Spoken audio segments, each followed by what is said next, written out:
असुखा 2014निफ्राय आरम्भ जानानै उदैनि बेदना सानाय सुनाय आरो खर'नि गासै असुखखौनो जानानै आं डाक्टर सिकित्सा लाबाय खिन्थु आं डाक्टर सिकित्सा खालाम सत्तेयावबो आं फाहामनो हायाखै फिसाखौ आरो बे फिसा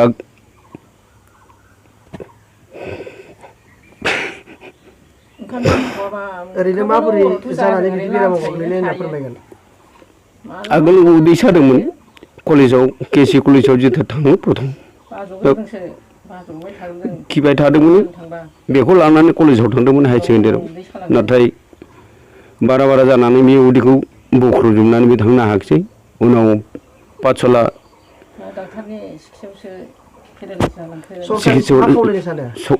आं दा आगोल थांनाय सरकारनावबो बिटिएडनिफ्राय जेबो मोननाय जायाखै बिथां आग्रामा महिलारिमोननि बिथांनियाव अन्न'न खालामदोंमोन आं 2-3 बोसोरसो थेवबो आं दिनैसिमबो बे फिसानि जब्रानि खार'नै आं थाइसेबो अनसुंथाइ मोननाय जायाखै सहानुभुति दा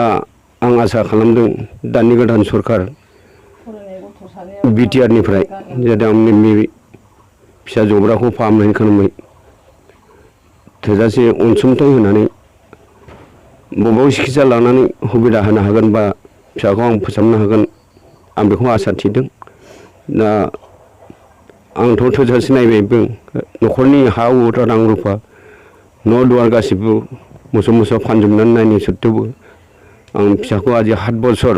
14 बोसोरनिफ्राय नै दिनै 21सिम गोग्लैबाय 7-8 बोसोराव आं दिनैसिमबो फोसाबनो हायाखै अन्तिम सिकित्सा बियो दा एक साइड पेरालाइसिस जाना थाबाय दा बेखौ दानि गोदान सरकार बिटिआरनि खाथियाव आंनि गोसोआव दुखुनिफ्राय थोजासे फिसा बेमारनि खार'नै आं अनसुंथाइ मोनगोन बेखौनो आसा थिनानै दानि फिसाफोर फैनायनि नोंथांमोननि खाथियाव आं अनुर'ध खालामो जाहाथे नोंथांमोननि अननायजों आंनि फिसाया बेमाराव गोग्लैना थानायखौ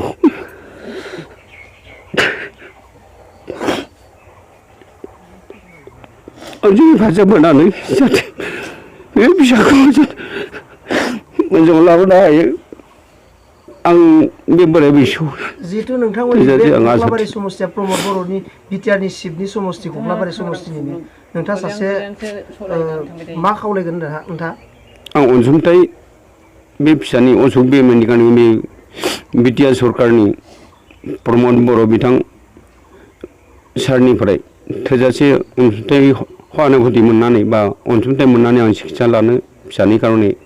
मोनगोन आं बेखौ आसा थिदों जाहाथे आंनि बे न'खर गोरिब न'खरनि प्रति गोथौ श्रद्धा लानानै आंनि बे दुखिया न'खरखौ फोजाबोब्ला आं नतय आनन्द मोनगोन मा खालामनो आं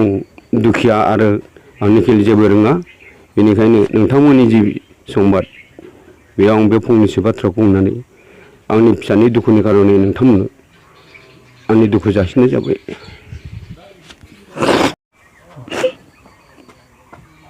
ओरैनो मा बेमाराव गोग्लैना दं होनना फोरमायगोन पेरालाइसिस जालांबाय कलेजाव फरिखा होनो थांबा खिबाय थादोंमोन बेसेबा बोसोर गोबावानो जाबायमोन खिलुबाय थानाया ओमफ्राय उनाव उदै सालांबाय उदै सानानै खंख्रि जालांदों हाला थाबायनोबो हाला ओंखामबो जानो हाया दैबो लोंनो हाया आरो बिमाखौ इसे लाजाबावगोनलै रोङा